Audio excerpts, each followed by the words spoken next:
ಕೊಂಡಿದ್ದ ಜನ ಇವರು. ಆದ್ರೆ ಆ ಕನಸು ನುಚ್ಚು ನೂರಾಗಿದೆ. ತಾವು ಮೋಸ ಹೋದ್ವೇನೋ ಅನ್ನೋ ಭಾವನೆ ಮೂಡಿದೆ. ಇವರು ಈ ರೀತಿ ನಿರಾಶರಾಗಲು ಕಾರಣವಾಗಿದ್ದು ತಾವೇ ಹಣ ಹೂಡಿ ರಚಿಸಿದ ವಿಶ್ವಭಾರತಿ ಗೃಹ ನಿರ್ಮಾಣ ಸಹಕಾರ ಸಂಘ.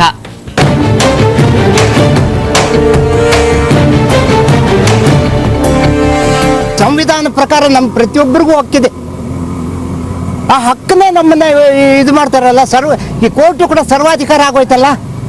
ಇವಾಗ ನಾವೇನು ಮಾಡೋದು ಹೇಳಿ? ನೀವು ನಮಗೆ ನ್ಯಾಯ ಕೊಡಿಸ್ತೀರ? ನೀವು ನಿಮ್ಮ ಸೈಟ್ ಕೊಡದೇ ಇರೋ ಚಿಂತೆ, ನ್ಯಾಯ ಬೇಕು ನಮಗೆ. ಸ್ವಂತದೊಂದು ಮನೆಗಾಗಿ ಈ ಜನ ಕಾಸು ಕಾಸು ಸೇರಿಸಿ ಹಣ ಹೊಂದಿಸಿದ್ರು. ಬೆಂಗಳೂರಿನ ಗಿರಿನಗರದಲ್ಲೊಂದು 30/50 ಸೈಟ್ ಸಿಗುತ್ತೆ ಅಂದಾಗ ಕೂಡಿಟ್ಟಿದ್ದ ಹಣವನ್ನೆಲ್ಲ ವಿಶ್ವಭಾರತಿ ಗೃಹ ನಿರ್ಮಾಣ ಸಹಕಾರ ಸಂಘಕ್ಕೆ ಕಟ್ಟಿದ್ರು. ಈ ತಾತನ ಕಥೆಯನ್ನೇ ಕೇಳಿ. ಮಗನ ಮದುವೆಗೆ ಒಟ್ಟು ಮಾಡಿದ ಹಣವನ್ನು ಸೈಟಿಗಾಗಿ ಸುರಿದು ಈಗ ಲಬೋ ಅಂತಿದ್ದಾರೆ. ನನಗೆ 79-80ರಲ್ಲಿ ರಿಜಿಸ್ಟರ್ ಮಾಡಿಕೊಟ್ರು. ರಿಜಿಸ್ಟರ್ ಮಾಡಿಕೊಟ್ಟ ಮೇಲೆ ನಂಗೆ ಸೈಟ್ ಸಿಕ್ಕುತ್ತೆ ಅಂತ ನನಗೆ 100% ಆಧಾರ ಇತ್ತು ನನಗೆ. ಆಮೇಲೆ ನನ್ನ ಮಗನ ಮದುವೆ ಮಾಡಬೇಕು ಅಂತ ಇಟ್ಕೊಂಡು ದುಡ್ಡನ್ನೆಲ್ಲ ಅದಕ್ಕೆ ಕೊಟ್ಬಿಟ್ಟೆ. ನಾನು ಅಲ್ಲಿಗೆ ದುಡ್ಡಿಲ್ಲದೆ ನನ್ನ ಮಗನ ಮದುವೆ ಮಾಡಬೇಕು, ದುಡ್ಡಿಲ್ಲ, ನಾನು ಏನು ಮಾಡೋದು ಹೇಳಿ? ಈಗ ಎಷ್ಟು ತೊಂದರೆ ಮಾಡ್ತಾ ಇದ್ದಾನೆ, ಎಷ್ಟು ಸಾರಿ ತಿರುಗಿದ್ದಾನೆ ಗೊತ್ತಾ? ನಲ್ಲಿ ಸುಮಾರು ಒಂದು 100 ಸಾರಿ ತಿರುಗಿದ್ದಾನೆ ಸೊಸೈಟಿಗೆ. ಅಲ್ಲಿಗೆ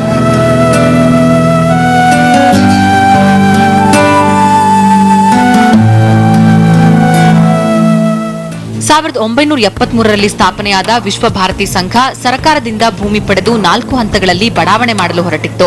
ಆರಂಭದ 3 ಹಂತಗಳಲ್ಲಿ ನಿಯಮಾನುಸಾರವೇ ನಿವೇಶನಗಳ ಹಂಚಿಕೆಯಾಯಿತು. ಆದರೆ 4ನೇ ಹಂತದ ಬಡಾವಣೆ ಕಾರ್ಯ ಪ್ರಾರಂಭ ಆಗುವ ವೇಳೆಗೆ ಬೆಂಗಳೂರಿನ ಭೂಮಿಯ ಬೆಲೆ ಗಗನಕ್ಕೇರಿತ್ತು.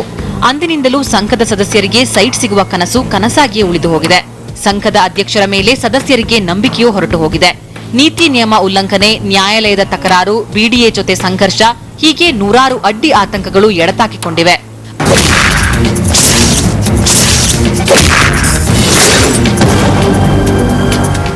ರಿಜಿಸ್ಟ್ರಾರ್ ಕೋಆಪರೇಟಿವ್ ಸೊಸೈಟೀಸ್ಗೆ BDA ಲೆಟರ್ ಬರೆದಿದ್ದಾರೆ. ಅಪಾರ್ಟ್ ಫ್ರಮ್ ದಟ್ BDA ಅವರು ರಿಜಿಸ್ಟ್ರಾರ್ ಆಫ್ ಕೋಆಪರೇಟಿವ್ ಸೊಸೈಟೀಸ್ಗೆ ಸೀನಿಯಾರಿಟಿ ಲಿಸ್ಟ್ ಕೊಡಿ ಅಂತ ರಿಕ್ವೆಸ್ಟ್ ಮಾಡಿದ್ದಾರೆ. ರಿಜಿಸ್ಟ್ರಾರ್ ಆಫ್ ಕೋಆಪರೇಟಿವ್ ಸೊಸೈಟೀಸು ಇದುವರೆಗೂ ಸೀನಿಯಾರಿಟಿ ಲಿಸ್ಟ್ ಫಾರ್ವರ್ಡ್ ಮಾಡಲಿಲ್ಲ. ನಂಬರ್ 2, ಗೌರ್ಮೆಂಟ್ಗೆ ಲೆಟರ್ ಬರೆದಿದ್ದಾರೆ. ಪೇಮೆಂಟ್ಸು 2100 ರೂಪೀಸ್ ಪ್ರಕಾರ ಪರ್ ಸ್ಕ್ವೇರ್ ಫೀಟ್ ಲೆಕ್ಕ ಹಾಕಿ, ಸ್ಕ್ವೇರ್ ಮೀಟರ್ಸ್ ಲೆಕ್ಕ ಹಾಕಿಕೊಡ್ಬೇಕು ಅಂತ. ಅದನ್ನು ಇನ್ನೂ ರಿಲೀಸ್ ಆಗಿಲ್ಲ. ಇವ್ರಿಗೂ ಕ್ಯಾಲ್ಕುಲೇಷನ್ಸ್ ಕೊಟ್ಟಿದ್ದಾರೆ. BBMPಗೆ ಲೆಟರ್ ಬರೆದಿದ್ದಾರೆ. ಅಧ್ಯಕ್ಷರು ಸರಿಯಾಗಿದ್ದಿದ್ರೆ ಹೀಗೆಲ್ಲ ಆಗ್ತಿರ್ಲಿಲ್ಲ ಅನ್ನೋದು ಸದಸ್ಯರ ವಾದ. ಜ್ಯೇಷ್ಠತೆಯ ಅನುಸಾರ ಸಂಘದ ಸದಸ್ಯರಿಗೆ ಸೈಟ್ ನೀಡಬೇಕು ಅಂತ ನ್ಯಾಯಾಲಯವೇ ಆದೇಶ ನೀಡಿದೆ. ಆದರೂ ವಿಶ್ವಭಾರತಿಯ ಪದಾಧಿಕಾರಿಗಳು ಸದಸ್ಯರಲ್ಲದ ರಾಜಕಾರಣಿಗಳಿಗೆ, ಪ್ರಭಾವಿ ವ್ಯಕ್ತಿಗಳಿಗೆ, ಮಠ ಮಾನ್ಯಗಳಿಗೆ ಸೈಟ್ ನೀಡಿ ಸದಸ್ಯರಿಗೆ ಮೋಸ ಮಾಡ್ತಿದ್ದಾರೆ ಅಂತಿದ್ದಾರೆ ನೊಂದವರು. Entire layout is illegal. When it is illegal, how can the construction happen over here? ಯಾರ್ ಕಾಂಪೌಂಡ್ ಅವ್ರು ಹೆಂಗ್ ಮಾರ್ಕ್ ಕೊಡ್ತಾರೆ?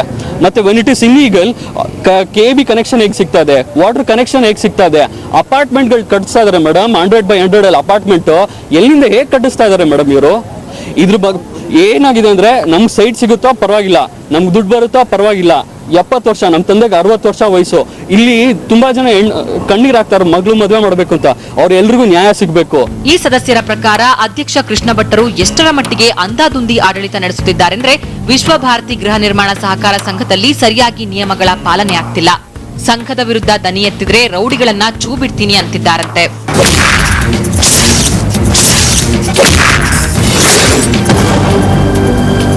ಅವ್ರು ಹೇಳ್ತಾರೆ, ರೇ ಜಡ್ಜ್ ನನ್ನ ಜಾಬ್ನಲ್ಲಿದ್ದಾರೆ, ರೇ ಕಮಿಷನರ್ ನನ್ನ ಜಾಬ್ನಲ್ಲಿದ್ದಾರೆ, ಎಲ್ಲ ನೀವೇನು ಬೇಕಾದ್ರೂ ಮಾಡ್ಕೋಗ್ರಿ, ಯಾಕ್ರಿ ಕೋರ್ಟ್ಗೆ ಹೋಗ್ತೀರಾ, ಏನು ಲಾಯರ್ ಕೊಟ್ಟರು ಏನು ಪ್ರಯೋಜನ ಆಗಲ್ಲ ಅಂತ ಹೇಳ್ತಾರೆ ಅವರು.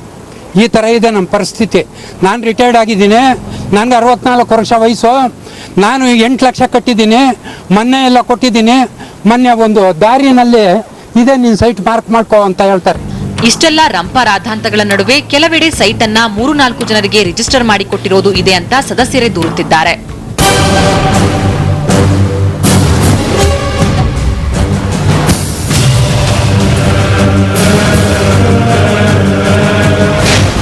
ಇಲ್ಲಿ ಆಲ್ಮೋಸ್ಟ್ ಎಲ್ಲ ಇರೋದೆಲ್ಲ ಫ್ಯಾಬ್ರಿಕೇಟೆಡ್ ಡಾಕ್ಯುಮೆಂಟ್ಸ್.